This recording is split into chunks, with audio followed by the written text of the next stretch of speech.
Chicago, 2011. A cop is murdered. Police and prosecutors swear they have the trigger man. He swears he didn't do it.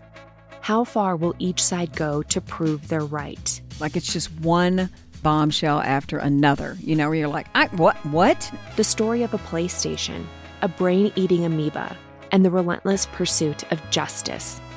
Off Duty, out now. Listen wherever you get your podcasts. This message comes from Jackson. Taxes aren't something you can only think about once a year. With investments, planning for tax day is year-round. Fortunately, Jackson offers tax-efficient products. Visit jackson.com for more information on how our products can make your tax bill a little bit less painful. Jackson is short for Jackson Financial Incorporated, Jackson National Life Insurance Company, Lansing, Michigan, and Jackson National Life Insurance Company of New York, Purchase, New York. Hello and welcome to the Psych Legal Pop Podcast. This is a podcast where we talk about popular culture through the lens of an attorney and a therapist. I'm Brooke Brigham, I'm the attorney. And I'm Tess Brigham, I'm the therapist. And today we are going to be talking about the Netflix documentary Simone Biles Rising. Ooh. And I guess this was on our Patreon, right? That we talked about the Olympics. Yeah, our last Patreon episode, we talked about the Olympics, and the Olympics are still happening. Yes. Snoop Dogg is everywhere. I'm all for Snoop Dogg needs to go to every single Olympics. He and Martha Stewart were at the equestrian. Yeah, yesterday. He has been everywhere. Every time, there's apparently all you need to do is go on YouTube and you can see clip after clip. But he's like, here he is announcing the runners. Here he is calling a badminton game, here. And it's like him going, hey, you need that. I'm giving that over to you. Now you're giving it back over to me. Oh, go out there. This is like him doing the badminton. And then I saw him. You see this picture. You see this video of Simone Biles with Childs, the other woman. And then they start dancing. And then all of a sudden the camera pans and there's Snoop Dogg in the stadium dancing. And then you're like, and here's Snoop at the Louvre. Here's Snoop. Everywhere there is everywhere. To be, they are not letting that man sleep. He is in everything doing. He went on Team USA, like with Steph Curry and LeBron James. He went on the bus and got everyone to sign a ball. And he's like, hey, what's up, everybody? And, wow, how much are they paying him for this? I don't know. He's on TV 24 hours a day. Yeah. It's like he goes from event to event to event. And every time I see someone winning gold, there's Snoop. There he is. It's like, here is he with the swimmer. Here he is over here. It's almost like, I don't know exactly how he's doing it all, but I think he's having a great time. And he's just, he's killing it. Yeah, he's the NBC Olympic ambassador from the United States. He's just there, And I really like that. This is where we've gotten in our country. 2024. Snoop is our new de facto leader. Yeah, and Flavor Flav, who's sponsoring the women's water polo team. Mm-hmm. Yeah. See, who knew that those two? And, it's funny because Steve was telling me the story where someone was talking about, with his own mother, talking about Snoop and she was saying, this mother was saying to her son, who's about our age, right? Oh, I just love that Snoop. He's everywhere. Isn't he great? And then the son's like, yeah. And you grounded me because I bought his album without your permission, right? 30 years ago or whatever. They used to have those. Remember those warning stickers that Gore and her warning stickers, off the CDs and tapes and Boy, he's come a long way. He has. Well, he is truly a natural spokesperson, and he's great with words, and obviously, being a rapper, charismatic, funny, humble, he's just perfect for this. And my God, that man's in shape. He's 50 something and he's so skinny and looks great. He's got to be 60. I'm 55. He's older than me. Yeah, I guess he was there because I saw another photo of him with his granddaughter. His granddaughter's he's at least 60. And apparently, because I've tripped upon these, he's got a whole subsection of he's doing all of these things for kids and it's all positive, like today's going to be a great day. You know, he sings all of these songs. I think he did it for his grandchildren, but he has this whole like positive children's entertainment thing that he does. You know, I don't know if it shows, if he's producing them, but it's him singing, but it's him like saying, you know, positive things for kids to think about and say. And well, we've come full circle. We really have. This is a full circle moment. Anyway, this is not about Snoop. Snoop This Dogg is about educating their children about, you know, feelings and being positive. But this documentary is about Simone Biles. It is. And she has dominated the Olympics. She is now the most decorated Olympian gymnast of all time, maybe Olympian. I don't know. I mean, she has 10. She certainly has the most medals by a US gymnast. 10 Olympic medals, most of them gold. I mean, she's just amazing. Yeah. Absolutely amazing. And so, this documentary, you were just telling me that apparently there's going to be more episodes coming out, and it probably will cover what happened at the Olympics, because the gymnastic stuff is over with. The women's team won gold, and she won 3 gold round. Yes. Yeah. Okay. She won the team gold, and then she personally was the all around gold, and then I think she won another medal for an individual. I don't know if it was the vault or something like that, but I killed it. Yeah. So this documentary is essentially about sort of the 2020 Olympics in Tokyo up until where we are today, right before she goes to the 2024 Olympics. And then I believe that I think it'll be at least maybe 2 more episodes, my guess, of her here at the Olympics, kind of full circle what's happening. Because if you're on social media at all, the biggest thing that everyone's talking about is how much crap she took for taking a break in 2020, and how her putting her mental health, her sanity, you know, her mind, body, that connection above everything else, how that's helping her today kick ass in 2024.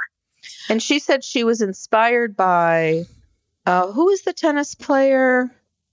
Naomi Osaka. Is that her name? Who, same thing. Like she was, you know, I don't know, on her way to Wimbledon. I don't know. She was in some Grand Slam, you know, tournament, whatever. And she took a break. She said, I can't take this anymore. You know, she was really being hounded by the press. And this is what I love. You know, the press attacked her. And then you see in this documentary, these big fat white guys, you know, calling her Simone Biles a quitter. Yeah. So wait, because she didn't want to be paralyzed, because guess what? If you lose your sense of where you are in the air and you land on your head, you're either dead or paralyzed.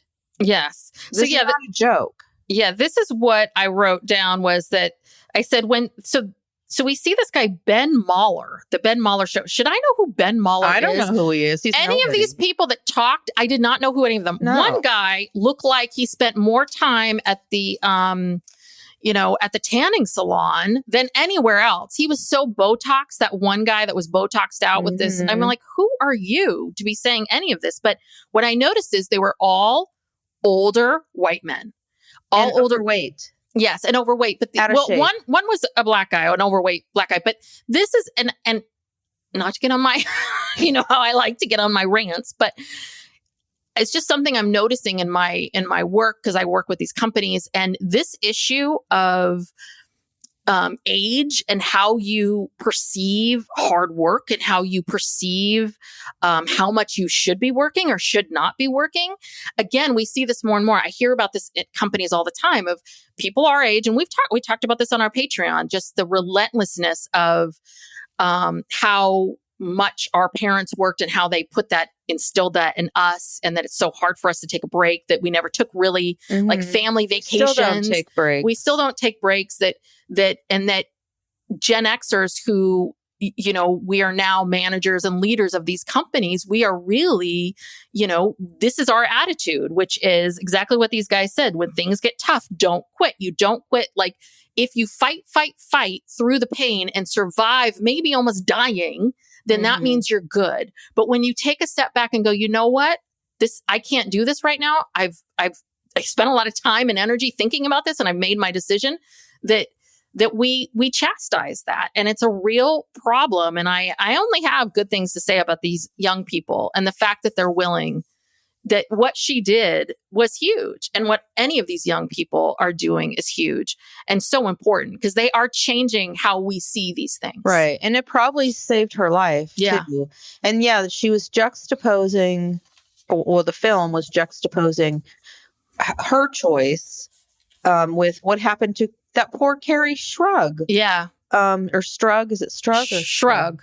I think it's Shrug. Yeah. And like the 1996 96 Olympics. Wait, I have it written down. Keep talking. Yeah. Where she basically has, I don't know, a broken ankle or something, but she's got to do this vault, to make a certain score so that the women's team can, win gold. And we'll talk about this couple later, but Bella and Marta Karolyi, who are these old school, are they Russian or Romanian gymnastics coaches who coached all the old school, Well, Bella Russian. Bella Karolyi, he was the coach of Nadia Comaneci, who was the first woman to get a perfect score. And so he became the standard of the coach, right? He has the golden touch. And then I think the US brought him, and then there was Mary Lou Retton. So it was like, oh, he knows how to mold athletes. Mold champions. Yeah. Yeah. Well, let's start with, because we're kind of getting ahead of ourselves. So let's start at the 2020 Olympics. So they're in Tokyo, and, it's funny because one thing that I think was, it sounds like a huge factor of her decision and why this was so hard was the fact that you forget the good old days of COVID was that there's nobody in the stands, parents, family, friends, nobody can come. Yeah. And so they were very, very isolated. So if you can imagine, all these young women are across the world and even the coach was saying, it was just gymnastics all day long. And then you go back to your hotel or where you're staying and it's social media, go to bed. Don't see anyone. And then, the only people that you're spending time with are related to gymnastics, and you can't go and see anyone else. And that I think it got to everybody. It really did. And so she felt this tremendous amount of pressure. She was the big underdog in 2016 in Rio. And she basically says, when you're an underdog, everyone loves you. And then once you win, the attitude is, okay, now we want to knock you off. You do it again, do it again, and do it the way I want you to do it, or I'm going to not, knock you over a little bit.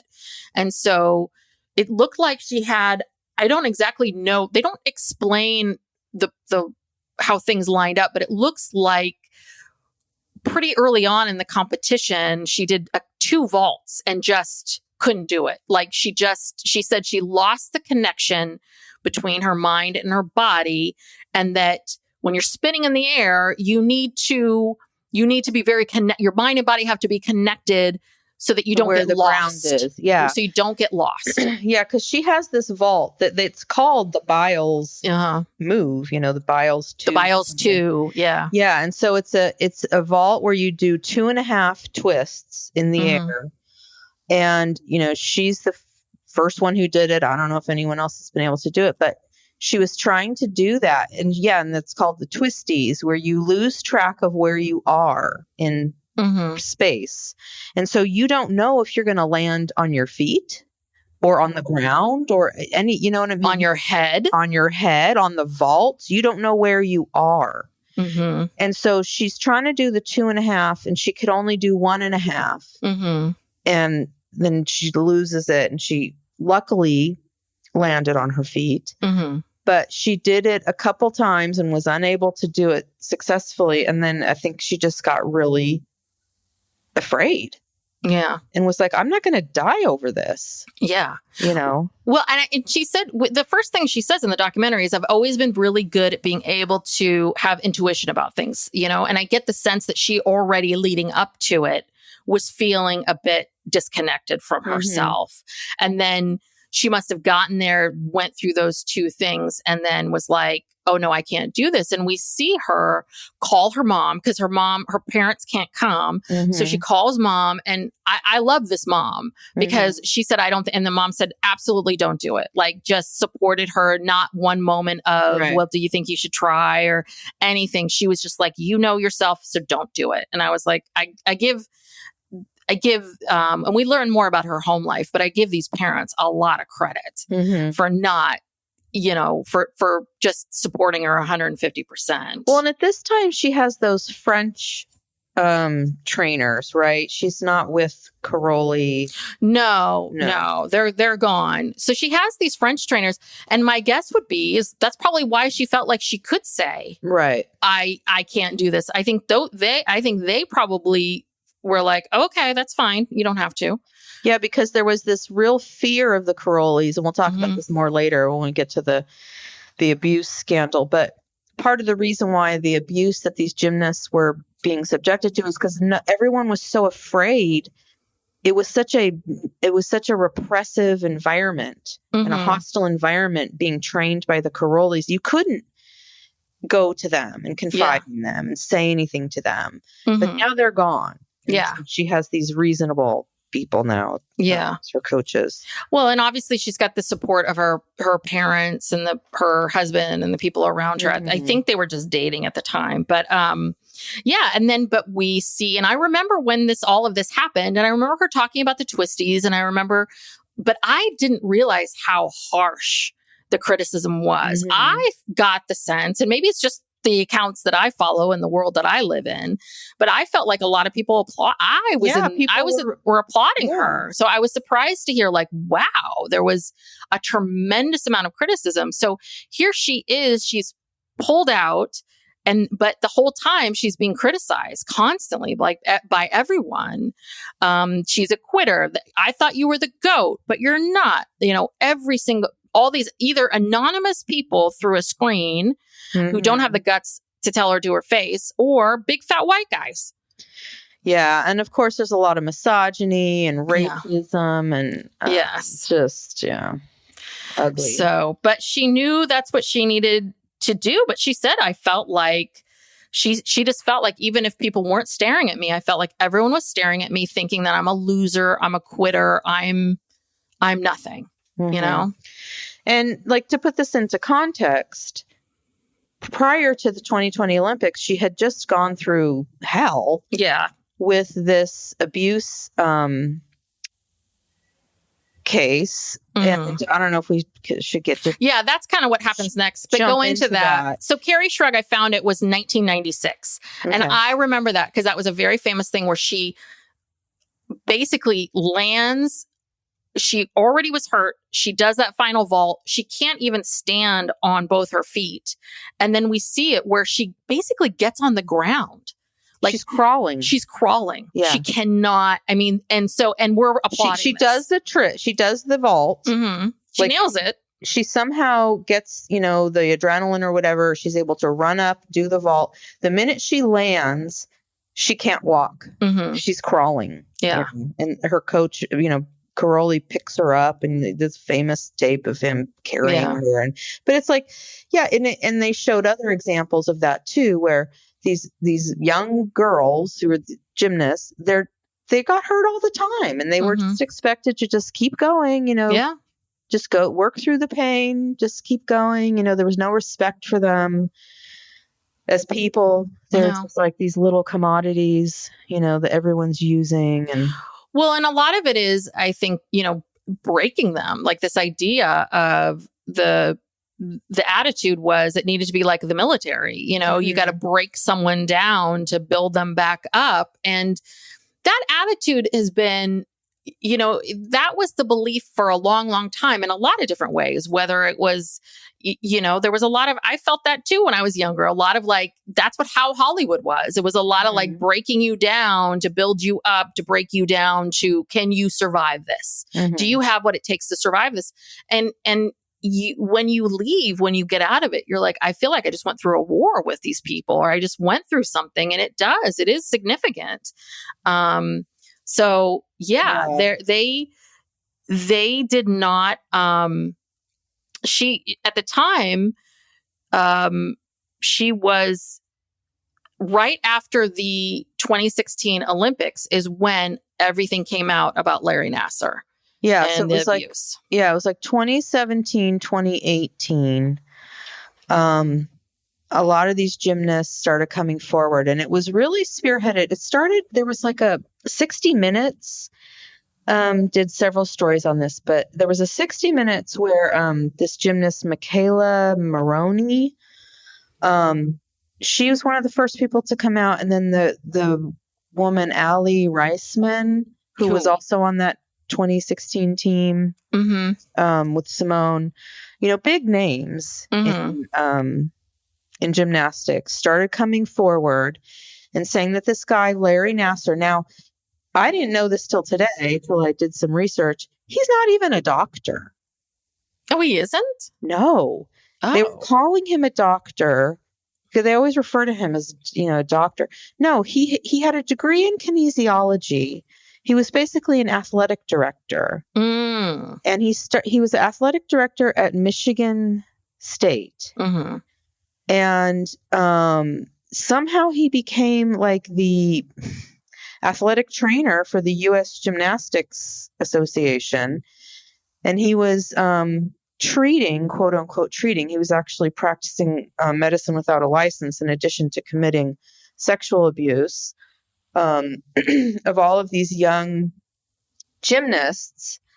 And he, basically he was telling them that he was performing like physical therapy, and that there was some pressure point that he needed to access, which was inside their vagina. Yes. So he would put his finger inside their vagina and say he was giving them, this physical therapy. And in some cases, parents were in the room when this was happening. Yeah. And like Simone said in this documentary, she said, we didn't know what sexual abuse was. Like, we believed him. He told us that he needed to do this. This was for our, to relieve our pain or whatever was going on. And we believed him. And it wasn't until they were much older, because when this started happening, they're 12, 13, 14, they don't know. Yeah, these camps. So Simone Biles, she talks a little bit about these camps, because we see her leaving to go to a camp. And of course, it's very different now. But the camps were all at this Corelli ranch, where Bella and it's spelled Martha, but I think it's Marta, they ran it, and it was like no parents. There was limited contact with parents. They said you could not make any decisions, and you don't have an opinion, and you don't get to decide anything. So you are basically told, go see this guy. He's the only, he's the doctor. Listen to him. And yeah, of course, when you're 8, 9, 10, 11, what do you know? Okay, a doctor's telling me this is what this is supposed to be. So, okay.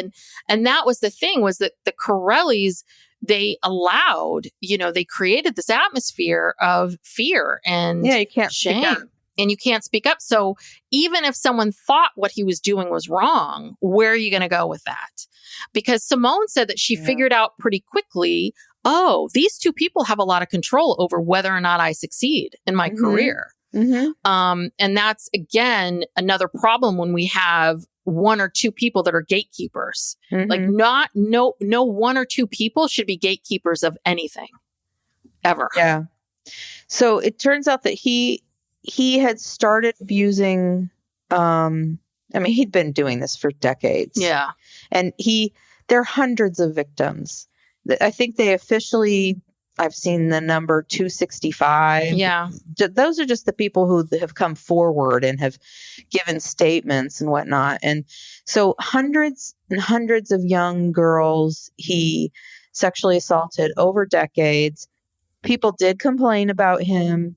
Nothing was done. Everything was like covered up. We're not going to do anything. Even the FBI, it was reported to the FBI that the FBI didn't even want to investigate it. They basically just, they refused to do anything about it. And then later they had these Senate hearings where Simone and a lot of other gymnasts testified. And the head of the FBI, Christopher Wray, actually apologized Good. to them in the hearing. There was this botched FBI investigation. And the FBI, had multiple lawsuits against them. They settled for $138 million for all these various lawsuits. And so, there's something there. Yeah. Obviously. And it was covered up by the US Olympic Committee, the US Gymnastics Committee, because he was the official, quote unquote, doctor. Again, he's not a doctor of USA Gymnastics. I mean, this is so egregious that it's hard to believe.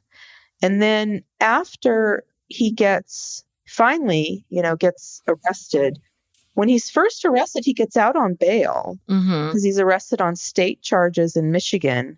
But then I guess in a search of his home, they find something like 37,000 images of child porn on his computer, including a video of him molesting a girl. I should have said this before. Trigger warning. This is a lot. But so then they put him in federal prison, no bail. Yeah. And so he ended up pleading guilty for the federal charges. He got 60 years, and then there were two state cases against him, where in each case he got 40 to 175 years to run after the 60 years. So yes. He's going to die in prison. In prison. And in fact, he's already been stabbed. Oh, good. You know what? Again, I want to say that even though I was very much about last week talking about Unlocked and treating people kindly, Larry Nassar, yes, we have to treat everyone like humans, but okay. If he gets stabbed a little, I think I'm okay with it. Yeah. They've had to move him a few times because people in prison don't like him. And so apparently he was watching Wimbledon with some of his fellow prisoners, and he was making lewd comments about probably the girls playing tennis at Wimbledon, and they stabbed him like 11 times. God, they were just like, we can't even take this. No. And so then he had to get moved to another prison. So, Yeah, Larry. Oh, Larry. Larry is... I think, unfortunately, Larry is never going to change, or he has not learned or grown or at all. He is not taking this seriously. Once again... Oh, and another thing about another lawsuit. Michigan State, they had to pay $500 million to 332 of his victims to settle lawsuits. Largest amount of money in history settled by a university for sexual abuse. The entire board of the US Gymnastics, I keep saying Olympics, US Gymnastics Association stepped down. And the president and athletic director of Michigan State both resigned. I mean, this was huge. I really had no idea how huge and this is all happening, like the bulk of it is like 2018. So this is just a couple of years before Tokyo. And I have to say, I remember when this was happening, the judge, first of all, it's women brought this whole thing down. The lead detective, was a Michigan State police officer named Andrea Munford. And then the federal case was prosecuted by an assistant attorney general, Angela Povolitis. And then the judge in Michigan, Rosemary Aquilina, she allowed every single victim who wanted to make a statement without objection, because Nassar's attorney kept trying to object. And she said, nope. They were there for days. It went on for I remember that. 5 days. There was some criticism too of her, of like, oh my God, blah, blah, blah. I got under the impression that it was like part of his deal was that he had to listen. You to have to all listen to this. Yeah. Every last person who wants to talk gets to talk, and Right. you have to listen to it. So sorry, when you victimize that many people, it's going to take some time. Yeah, it's going to take some days. I think it's actually more than 5 days. I think it was over a week. Yeah. I mean, it was a long time. And he had to sit there and he had to listen to every single one of them. And now here we are, 4, 6, 7 years later, and he still doesn't, he's still, objectifying women Right. in prison, watching Wimbledon. I mean, Yeah. I guess, Did you? I don't think he people like listens. this- I don't think people like this, learn anything. No. I don't think they change. I think it's pretty well documented that people who abuse, especially children, or sexually abuse people at all, it's not something that just goes away. Yeah. Psych Legal Pop will be back after these messages.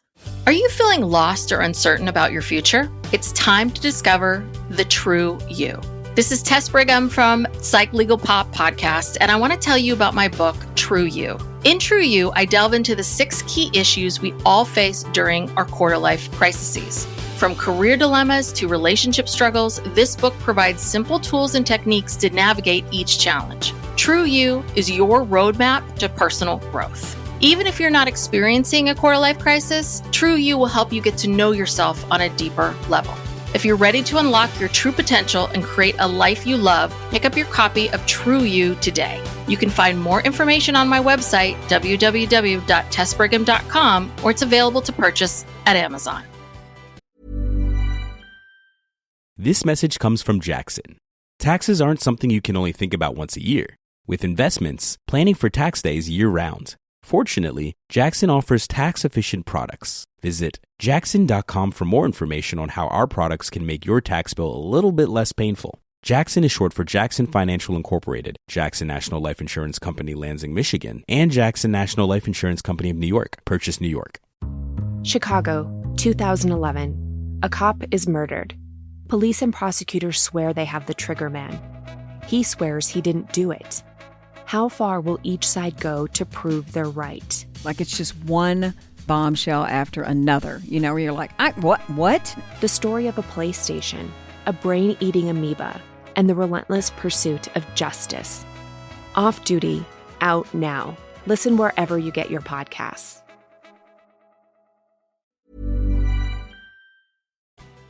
Well, I mean, step 1 is you have to admit that you actually have a problem. So it sounds like Larry does not think he has a problem. And that's the problem with a lot of these. They don't see themselves that way. So anywho. Yeah. Yes. So if you go back in time and you look at everything that was going on in her life, and she talks about this in 2016 in Rio, that, she was 19 years old. She kills it in Rio. She's the underdog. She wins, I think, 4 gold medals and 1 bronze medal. And she said, I came home and I'm 19 years old and I just accomplished this thing that I've been working my entire life for. Everyone said I should be happy, but I'm depressed. I'm really depressed because I don't know what to do with myself or what to do or where to. Yeah, where do you go from here? Yeah. And on top of that, then and she was saying that I had suppressed so much I pushed so much down that I just hadn't dealt with anything yet, everything that had happened.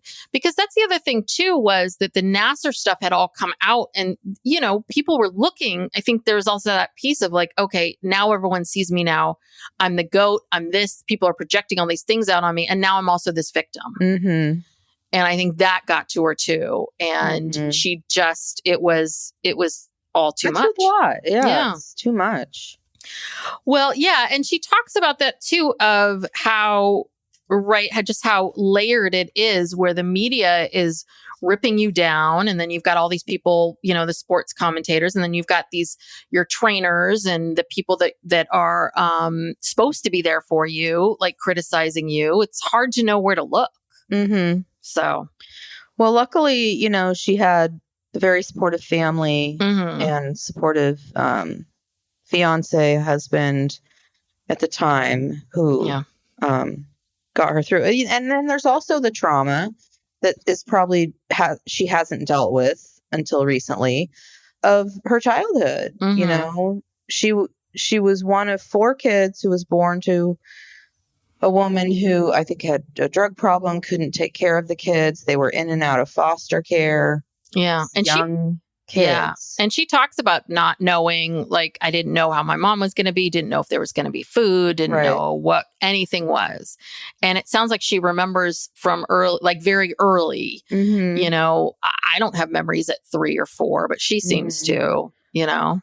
Yeah. And so her birth mother's father found out that these kids were in foster care, and he and his second wife adopted Simone and her sister, and then the other 2 siblings were adopted by another family member, Harriet, the her sister of Ron. Yeah. So great aunt, whatever. Yeah. So her parents are technically her grandparents, but they are her parents. Yeah. And they raised her and her younger sister, and then the other 2. And it looks like she's still close with the older siblings, because I feel like one of them seemed to be, I got the sense that one of them was there. I think it's the girl, her sister that she was adopted with. Oh, there was some guy that also seemed like maybe it would be her brother, but her brother. I couldn't figure that out. So, yeah, I mean, and that's a lot. Like, that's a lot a lot of trauma. A lot of trauma to go through, you know, a lot to happen. She felt very responsible for her younger sister. Her younger sister called her bossy. And we know about that one. But I think that she obviously felt very responsible for her younger sister all those years.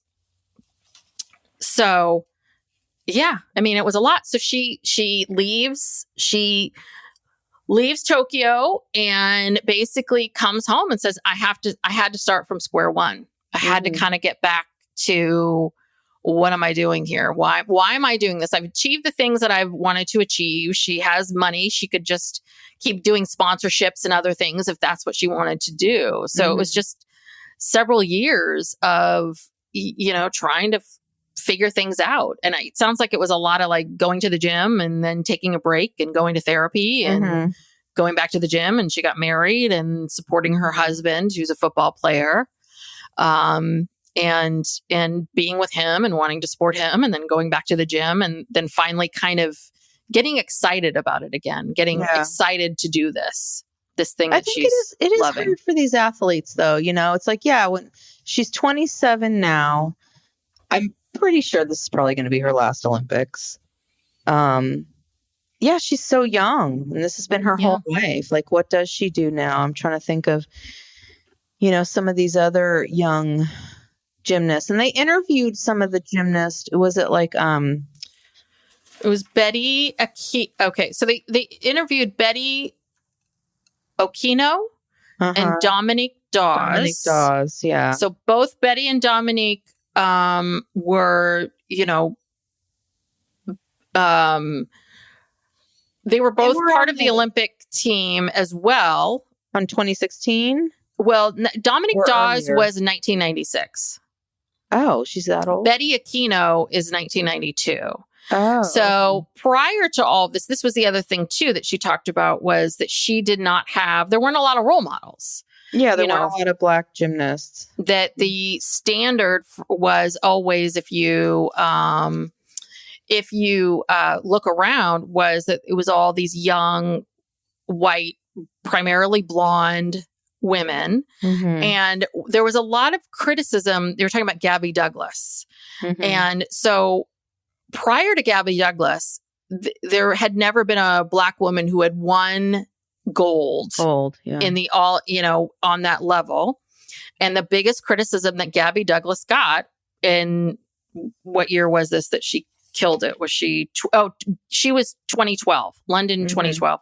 She's 16 years old. And she's the first Black woman to win the all-around medal. And the biggest thing that was trending on Twitter at the time was about her hair.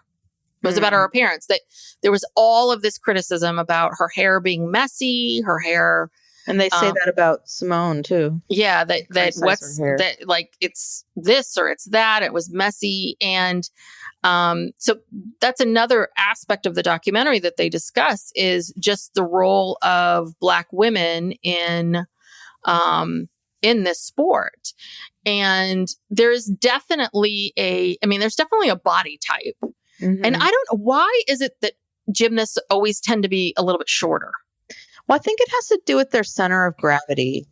Like, if you're too tall, you can't do a lot of that stuff. Like, you have to have that low center of gravity, I think, for all those flips and stuff. So do you think also that it seemed like the women that were taller tended to do really well on that floor exercises, like the floor stuff, where it's part dance and it's artistic versus the run, and spin up in the air and land kind of thing? But I have no idea. I don't know. I mean, I think it's just, obviously you have to be incredibly strong. Like, you look at the bodies too, like when they show the flashbacks of those bodies are insane. Yeah. The older Olympic film where you see, like even Nadia Comaneci, they're taller, they're thinner, they're not muscular. Mm-hmm. All these girls now are so muscular. Yeah. What they're doing is so intense. The routines have just gotten crazy. Yeah. And that's the other thing too about the Olympics. And again, it's a bit of how things are, right? No one could run the 4-minute mile until someone runs the 4-minute mile, and then everyone can run it. Like, yes, it's part of this natural inclination to continue to push ourselves and to do things. But that, it used to be like a little bit of a tumbling, you tumbled and then you went, danced a little and you did this, and that would get you. That was good. But now, get you 10. Yeah. And now they've been more, and, they just keep, because of someone like Simone Biles, like, who's so good, that pushes it and pushes it and pushes it. But they one thing that's talked about is how in the history before Gabby Douglas, there were Black women in the sport, but they were always in the shadow of a white woman. And that was what was acceptable. That Betty Aquino, I think that's Okino, she was in the shadow of Kim Zemelska? I can't, no sorry. idea.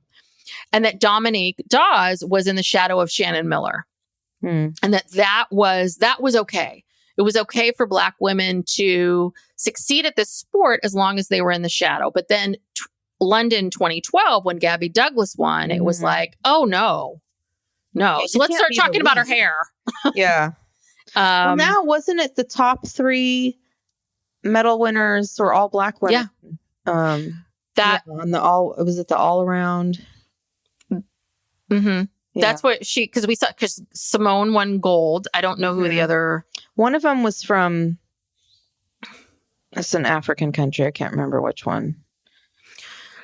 That's what she said. It was like Black girl magic, like all 3 on the podium. But that was sort of a history, and that Simone Biles does talk about, like, seeing Gabby Douglas and, what that meant to her, to see her.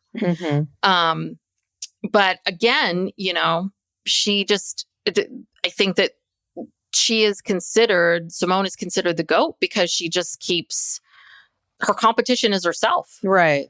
Because she's got she's got things named after her. Yeah. Can anyone else even do that Biles 2 vault? I mean, has anyone even tried? So they said that the Biles 1, another person has done, but never the 2. Wow. Never the 2.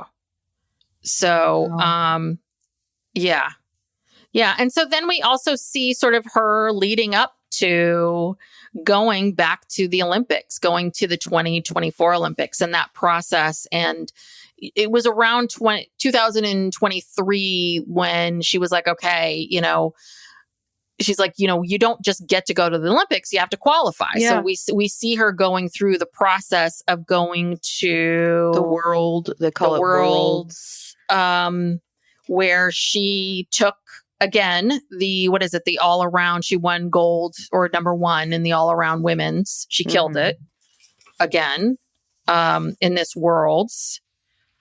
She's never ever gone. It's like she's she has never lost. Anytime she's competed in worlds, I guess she's never lost the all around. Like she's won it 6 times or something like that. Something insane. Yeah, the number of medals she has, not just from the Olympics, but like these worlds and these regional things where you have to work your way up to the Olympics. I mean, just like probably 100 medals or something, maybe more.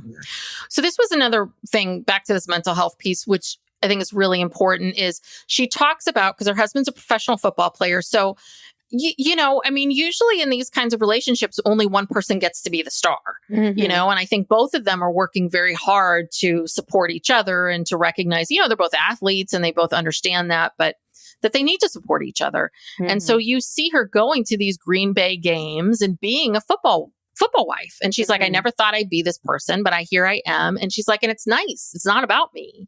It's not about me. It's about him. No one's paying attention to what I'm doing. I get to be part of this group of women and, part of this like family. And, one thing that she talks about in this is, again, we have such this convoluted idea of what does it mean to be working. We feel like it's the same thing with, work and bosses, right? If you're not at your desk typing away, then quote unquote, you're not working or you're not, moving forward, or things aren't getting done. But there's a tremendous amount of value in rest, relaxation, doing other things, having other experiences. And that's what she was getting into, of just about like, she kind of finally realized, like, I don't have to train all the time. Yeah, I can just be. And that, if I go and see my husband this Sunday at this game, that I don't need to train for those few days, and that I can just jump right back into it the next day and still do it. And I think that what she's proving to people is that, right, that you don't have to, kill yourself to be number one. That there's lots of other, there's value in everything that you do. But do you think if she hadn't done all the hard work that she did, would she have gotten to that place? I mean, if she'd had a more kind of relaxed attitude about training, do you think she would be where she is now? I mean, it's easy for her to say it now. Yeah. I mean, she's proven everything. She has nothing left to prove. Yeah. She's done it all. I think that what she's done, you're absolutely right that yes, that single focus is what got her there. But it's like anything else where, right, like there's books written about this, like what got you to 2 million or what got you to 5 million as a company isn't what's going to get you to 500 million. That there is these points that maybe in the beginning it is about that. Maybe that has to be your singular focus. But then, what she's showing people is that once you've achieved these things, or once you've done these things, and you become the standard, how does she then enjoy this? Like, how does she then do this? And I do think that this is what's getting her to this next step, is this combination of mental health and relaxation and focusing on her husband and focusing on building, we see her building a home and having a dog and, and just enjoying her life, enjoying all of her hard work. So yeah, I mean, there's different phases of all of our lives. And I think it's that sort of military idea that there's only one way. And it's like, no, there's never just one way. It's the way you do it. It's how you get there. And we're all different. We're all very different. We all operate differently. And that's one thing with COVID and seeing how kids are with school, that people are finally realizing, like, oh God, kids learn differently, don't they? Some kids thrive in certain atmospheres and some don't. Yeah. So maybe putting kids, in these institutions for 8 hours a day isn't like the best learning environment. Yes. Or making, teenagers wake up at 7:00 in the morning, or making them, go to gym. Exercise is good, but like, running around dodgeball, our childhoods, essentially. Right. Where there's no purpose and no purpose in any of it. So we kind of the end of the documentary is we're about 2.5 months away from the Olympics. She's, and the last thing she says is, she wants to obviously win, but she says, my biggest competition is myself. And and then we see a clip from these episodes that are going to come out in the fall about her, basically because she's 27 and she's quote unquote old, and just about getting older and her body, like there's just so much of your body you can do that to, over like a football player, like her husband. There's just so much you can do to yourself. Yeah, I mean, all those injuries, and you're so hard on all the pounding on your every time you land. I mean, the impact of yeah. Well, and you could see how much strength it takes. I mean, just like their muscle, like how it's not an ounce of fat on these women, and just Simone's shoulders are right. She got these huge, like just the muscles in her shoulders, and so you can see, like, wow, it just takes everything to lift your body up and propel yourself over. Yeah, and twist around, 3 times, and then and then land without, breaking your legs. Yeah. It's amazing. She's superhuman. Like all these gymnasts. I mean, they're just, wow. Yeah, they really are. They really are. I wish there was something, looking back, I don't think there was ever anything that I was so dedicated to that I would want to get up at like 5 o'clock in the morning and do it all day long. No. I dabbled in things. I dabbled in everything. I dabbled in gymnastics. I dabbled in. Oh yeah, we took gymnastics when we were little. Remember? Yeah. Our little. Yeah. She kept saying Leos. I'm like, who's Leo? And then I was like, oh, leotard. I got it. Yeah. It took me a minute. But do you remember that we used to go to that place with our little black leotards, and that when Miss Bartlemy's dance? Yeah. And then I remember, like, every time you sort of achieved something, you got like a little thing. And I remember that was so like, which ones, I'm going to get this star. One. Like if you achieve something fairly easy, you'd get like a little flower. Yeah, the white flowers. And then your mom would sew it on your leotard. And if you did something like more difficult, like a back handspring or something, you'd get a star. Yes. And I remember the stars were coveted. And I think there were different colors of stars. Like, I feel like colors, was the blue star the most important? I don't know. There was something about that. Red, white, and blue, I think. Yeah. The colors. I don't know the difficulties. But yeah, but as soon as I hit like, pre-pubescent, puberty, I was like, I don't have time for any of this, I don't have time for these stars. I don't have time for this. There's boys out there who, like want my attention. Same with like band. I played in the band in junior high for a couple of years, and I abandoned that. I abandoned everything that I tried to do. The only thing I really ever stuck with was just being part of the drama club and all that other BS stuff. But like, I don't even think that was really at the level at which. Well, you did plays. Yeah. I mean, I was very dedicated to the plays and to this, but I was more dedicated to, whatever I needed to do to get next, what do I need to do in high school to impress people in college? What do I need to do in college to put on my resume? Yeah. It was all about like, what is the next thing I'm going to do that I'm going to accomplish and be a part of, or whatever that was. So yeah, that's true. Yeah. Like when you start getting into higher education and you're like, okay, yeah, I should do this. I need to do this internship, or I need to do that. And I mean, my internships helped me get a job, and I got a job pretty quickly out of college and was always working. I was always able to get a job and keep going, but I didn't need to sacrifice entire summers the way I did. It was just ridiculous. So, and here I am, 50 something, still can't relax. I know, it's terrible. I know. I've got to figure out how to change this. But, I work in an industry that is not very relaxation friendly. It's not. And it is, the people who are running it are these, Gen X or older people who, they're not about, like a bunch of paid time off. No, no. Some, but No.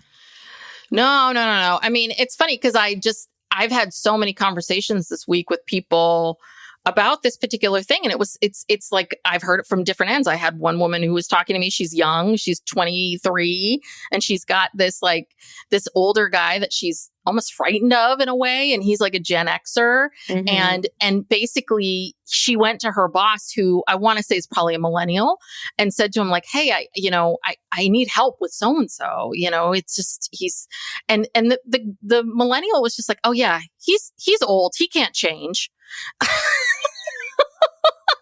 And so, she thinks this is all her responsibility. I love this. Like, they're old, they can't change. I'm like, no. Because they're the older ones in your company, they have more of a responsibility than you do, because you just got here. You just graduated. You're young. What do you know? Yeah, and they're not going to be able to retain people. That's the problem. Change. Yeah. Yeah. And so, but I hate, that bugs me when people, they're old, they can't change, or they're old, some old white guy, so he can't be any different. It's like, yeah, the old white guys can be different. They can. They can get it together. They're going to have to. Yeah. They're going to run out of a workforce that, if you want people working for you. Yeah. But the flip side of it is, and then I was chatting with this other woman who is about my, our age, and she was saying that she had some family stuff come up, and, her father's in the hospital, and what does she do? She goes, she's like, I took all of my work and I went right to the hospital and did all the work. And I said to her, I said, I hear you. You want your direct reports to have that same attitude. I said, but I wonder what would have happened if you didn't take the work with you. Like, what if you hadn't? And she was like, but I wasn't doing anything. And I said, but yeah, okay, you weren't the doctor. So you weren't, but you're going through something very difficult and very stressful emotionally. I said, so would it have been the end of the world if you just said, hey, I can't get these things done. I gotta, if you just read People magazine and took care of yourself, or maybe went and took a walk. But that's that piece of it that's so tricky. The world of work is going to change a lot in the next 10 years. It's going to be interesting to see what happens. I think we're moving in a better direction. But yeah, this is this attitude, this, of what is right, what is wrong, are you the goat? Are you not, and it's like, no, I mean, she's the goat because of what she's shown us. Doesn't matter if she competes in every Olympics or not. So anyway, I'm excited to see the next section. So I guess we'll cover that when that comes out. Yeah. All right. You want to wrap us up? Do we have anything else? I'm trying to think. No, I don't think so. How much longer is the Olympics happening? I don't know. That's a good question. Isn't it like 2 weeks? We're going into the second week here. Yeah. But I mean, I would assume, right? I'm sure they're furiously editing. So they said fall. So I don't think this is going to come out. I think late September. Yeah. Yeah. All right. Well, we'll look out for it. Yeah. Okay. Well, happy Olympic watching. Yes. Olympic fever. Thanks so much for joining us. If you want more content from us, we do have a Patreon where we put a weekly bonus episode plus monthly true crime episodes, Ask Us Anything episodes. There's a lot of content there. Go to patreon.com/PsychLegalPodcast. And you can also support the podcast just by subscribing. That helps a lot. So you get the episodes automatically downloaded and ready for you. And if you want to leave us a 5-star rating or review or both, that helps us also. So thanks for your support, and we'll see you next time. Bye. Bye.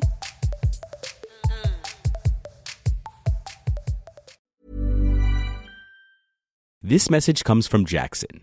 Taxes aren't something you can only think about once a year. With investments, planning for tax day is year-round. Fortunately, Jackson offers tax-efficient products. Visit jackson.com for more information on how our products can make your tax bill a little bit less painful. Jackson is short for Jackson Financial Incorporated, Jackson National Life Insurance Company, Lansing, Michigan, and Jackson National Life Insurance Company of New York, Purchase, New York.